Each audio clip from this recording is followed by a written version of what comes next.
school's resources and materials that they supply their students with. Fortunately, we were able to find activities to engage the students in discussion. So some of these things were having paintbrushes and construction paper for them to straw out whatever they were feeling or thinking about as a way to escape the harsh realities, or just find a way to kill time and be productive in a way that like showcases their talent. Another example would be I wish that the school could have had more elective classes. So some of the students, for example, play music and they bring their guitars, and having the opportunity to actually engage in music with them by jamming out, for example, tells me that the school lacks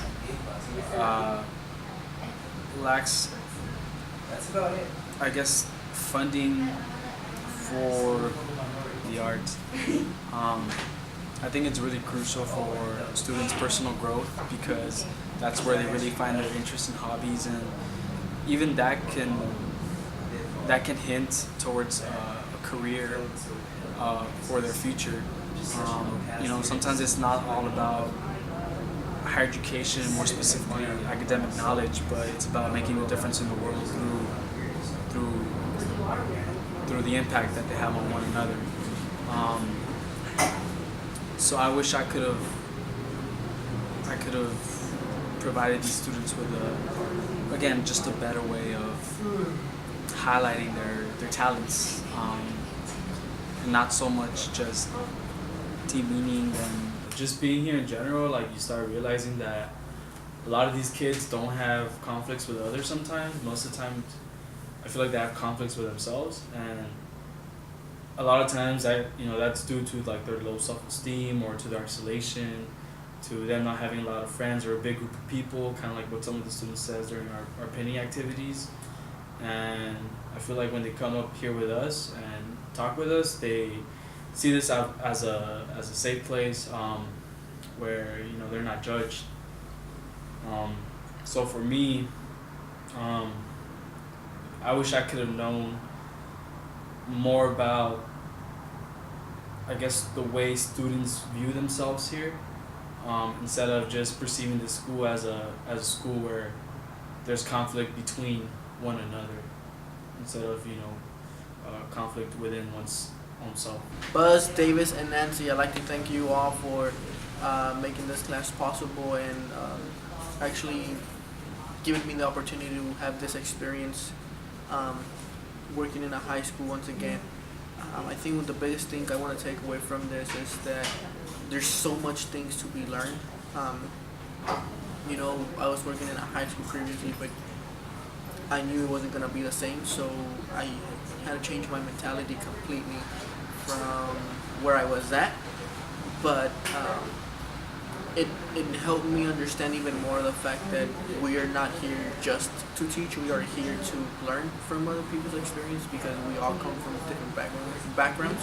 And although it may be similar to our backgrounds, it's not always exactly the same. So I think that's one of the biggest things, especially because I feel that this school lacks mentorship. This past week that I've spent here with students, I realized that this is not the relationship between students and teachers is not a strong relationship. It's more like, I'm here just because I have to be here. I'm here because I'm on a contract, and so it kind of and the teachers know that too. Teachers in a way feel that, well, why am I gonna bond with this person if this person is only here for a certain amount of time, and I know I'm gonna see them out in a few months, a few weeks, or maybe in a year. So I feel that there's that lack of mentorship, in where they don't talk a lot about their future. What do they want for the future? I think talking to a few students, they see a future in themselves, but they never talk about it, because the question of where do you see yourself in 5-10 years is never really asked. Or do you see yourself in college? If you do, then why? If you don't, then why not? And so one of the questions well, talking to a student was like, do you see yourself in college? And he said, yeah, but I might do community college because I might not be ready. Um, but I'm also kind of confused because I don't know how to apply. And so I feel like there's that lack of mentorship where teachers and counselors and administrations could kind of take that role a little bit better on helping them out. Yes, they promote college with having banners all over their school, but what good is it to have a banner when they don't know what it means or they don't know what the requirement is? It's like me wearing a Laker jersey and not know how to play basketball, or me wearing or supporting the team without knowing that they play basketball. It's a better example. So it's like, yeah, you can promote it, but if you're not teaching it, then what's the point? So if they were to focus more on like what's an A to G requirement, what do you need to get to a 4 year, or what can you do to go to community college and then transfer? What is FAFSA? What does FAFSA mean? How does FAFSA help you? Only then can we see an improvement of not only grades but also an improvement on mentality on how students think, and they're able to see that there are different systematic barriers here that keep us as minorities suppressed. So it's something important to take. I feel that mentorship would highly benefit every student here at SET.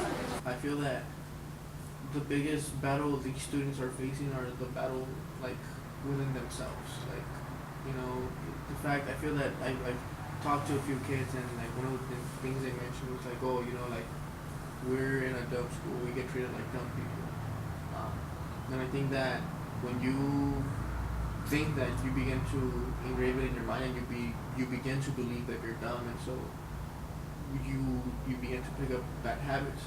And even though we have brilliant kids in the school, like they just don't make an effort to show it. So I just want to say it was a nice experience for me, as for many of the students here. What reminded me of my personal experience being in school and being pushed out.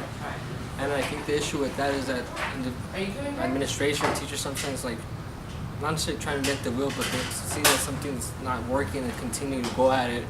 From our personal experience here, we're using music as a means to bring the kids together and opening up. I thought that was a focal point, as other students or classmates mentioned. There's not really an emphasis on extracurricular activities, like nothing in the arts, music, and all that. As we saw from here, when we use that as means to get them together and come and open up to us and create relationships, they weren't hesitant to come. There was music and they were able to paint. So I think my takeaway message from all this, and again, that I experienced the same thing with them as far as their high school experience, is that myself, I'm also consider myself a musician and artist, and it wasn't really emphasized when I was in school. And I think it's the same thing here that's lacking. It's that these students, sounds to me from what they've expressed, that they do want an alternative, not just your core classes like science, math, and English. They want something to distract them and bring out the other talent that they have, not just academically. So I think that for the future future years, I think it worked for us. I think if I would advise them anything, I think maybe also focusing on that so far SET doesn't do, which is embrace the arts. So I think for the next quarter or the next year's class, if they try to come here and try to make relationships, I think art and music and other forms, artistic forms, could be a focal point in a good way strategically to engage the students here, as they don't really have other alternatives or outlets to express their creative side and aspect, and then thus helping them using art and these means to express their experiences, personal experiences, not only at school, but also in the communities and challenges and obstacles that they have while being a high school student.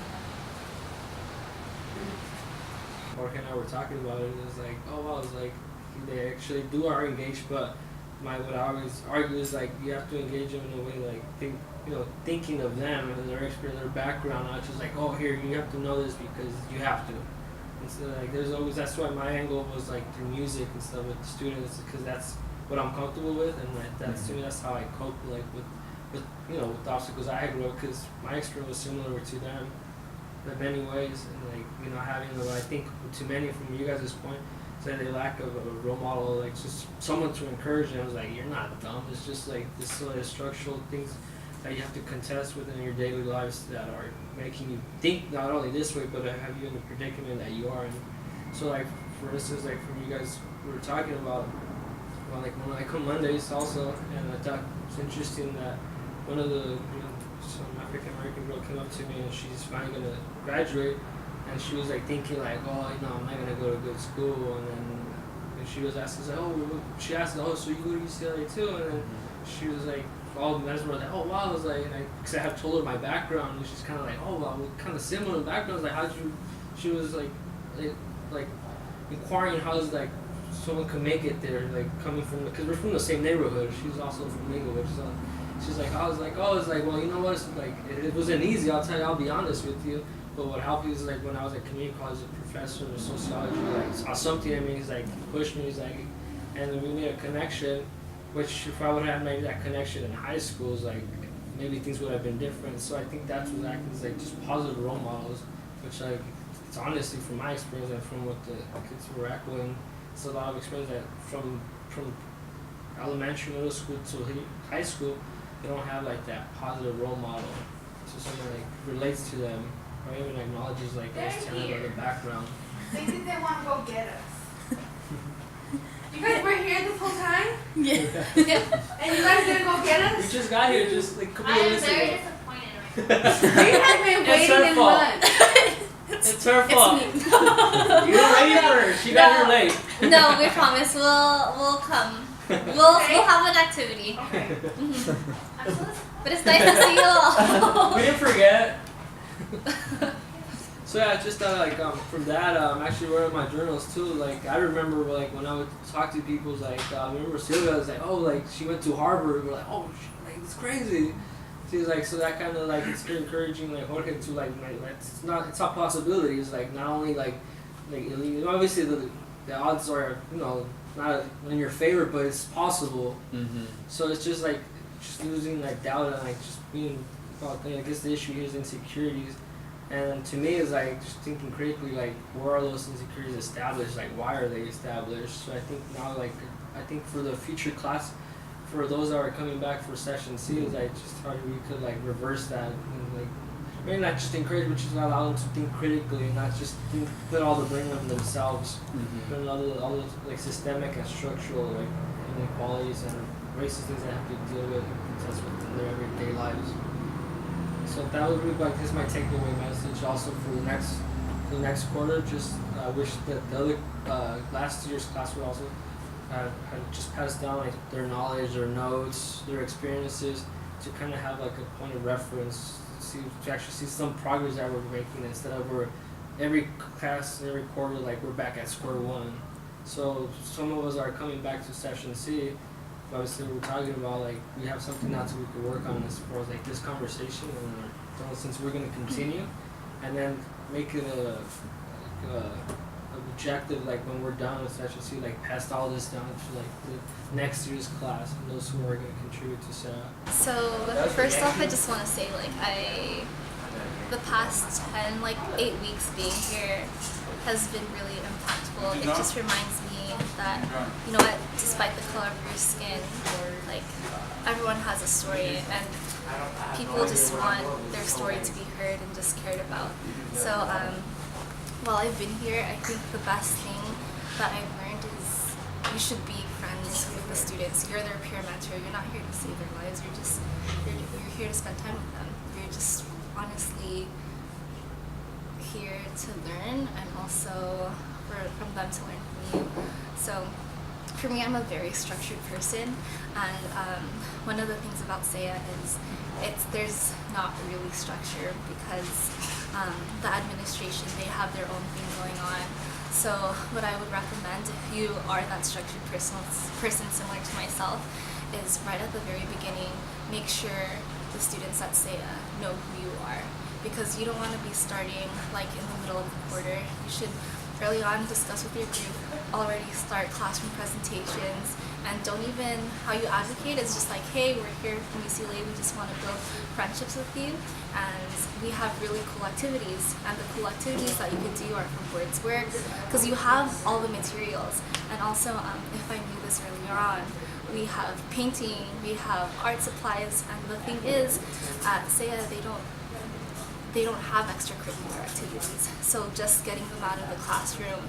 And sometimes the classroom could even be like, sometimes there could just be chaos. Like, for example, if there's a substitute teacher and they're just giving worksheets, they're not really like learning, they're all just spending time with each other, so just bringing them out and just having someone to talk to or just listen to them and just share experiences like can go a long way. So aside from presentations and using incentives as like art and also words work, just make sure you ask them, what do you want to talk about? Or if they're like, I don't know, well then just ask them about their family. And then with that, like, you can also be talking about race, class, which are big topics. You can also be talking about just like even relationships, because from relationships you can learn about a lot about a person, about a community. Just asking about their community, like describe the world you come from. That could be for them, it could be like their group of friends. For them, it could be their neighborhood. And to be completely honest, like students here, they go through gang violence. They see drugs. They're from broken families. And at the end of the day, like again, you're not here as their savior. You're just here to be like, hey, you know what? Like you're here at school, and there's a reason why you're here. There are stereotypes. We've been told in this class that SEA is their last chance, and for them to say that about like students, especially if you're like the majority of the students here are Latino and Black, and there's that stereotype of like they're not gonna get anywhere. Just like things like that. It's like you can't say that about someone just because of the color of the skin or just because of the community that they came from.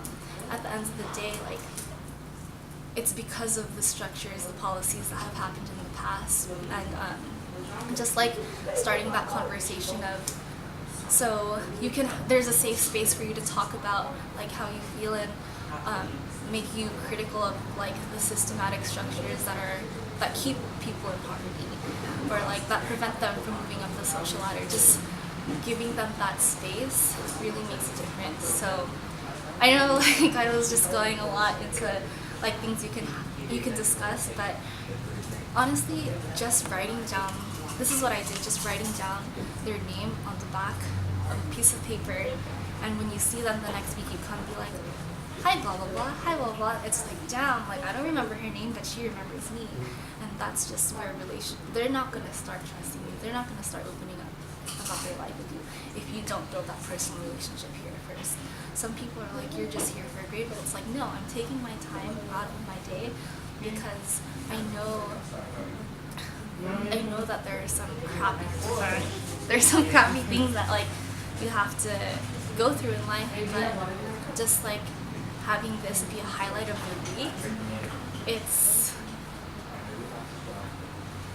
it just makes the whole purpose of mediation at this class like all come together, because you can't just get mediation skills like off the bat. It has to be through, again, relationships, and just like whatever you're given, don't see it as a negative thing. Just be like, oh, I can actually take this unstructured environment and like do whatever I want because I'm the boss and I want to make my time here worth something for myself and for the kids. So yeah, with that, that's honestly all I'd say for the next people that come up here. It's you only will get what you put in. That's it. And in regards to what you three have been saying, when you first come here, it's really different. It's especially if you're like stuck in that UCLA bubble. We need to bring these issues to light. I think they are aware of all the issues. When we spoke to them, they all know what's going on, and it's not something that, like you say, we have to teach them. It's just something that they don't have a space to talk about it. And the thing I noticed last week especially was a student said that, this is my destiny.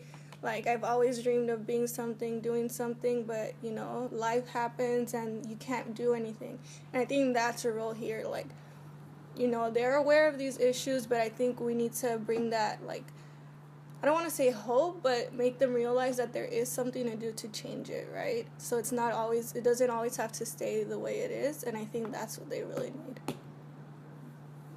And I think not only us coming and like teaching, because I think from what I've talked to students, it's like some of them are like their mind, it's wow, like like just talking to some students, I'm like wow, I wouldn't have been thinking about that in high school. And I think like some of them have so much knowledge, and I think that's one thing I would tell also the mediators, that these students have a lot to teach us too, Right. and like don't always come with that mentality that you have so much to offer these students, which we do, right? But they have so much, like you also have to be willing to take their feedback about what's working too, so that whatever we're doing, it's actually something that they want to do. And I think that's why we had to shift some things about like, okay, so what do you want to talk about? Like we had 2 different talking circles last week, right? We had with some students, and we let them also kind of lead it, because we know that we want to make sure that whatever they're doing, they're actually into it, and they see some, I guess, value in that. And I think that's something that I would definitely push for, that mediators know that you're not just here as to teach, or I help students deal with these things, but they're also helping you in a lot of ways and teaching you a lot of things. And I think that's really like something really important. Don't always come with that mentality that you're just helping these students, but that you're also going to learn a lot, and you have to be willing to like shift your ideas and things that you were thinking of doing. So I think that's really important. So guys, this was Sea's group for winter 2016. Hope you enjoyed our video that we made in class. Not in class, actually, on site. So, Sea. See you soon!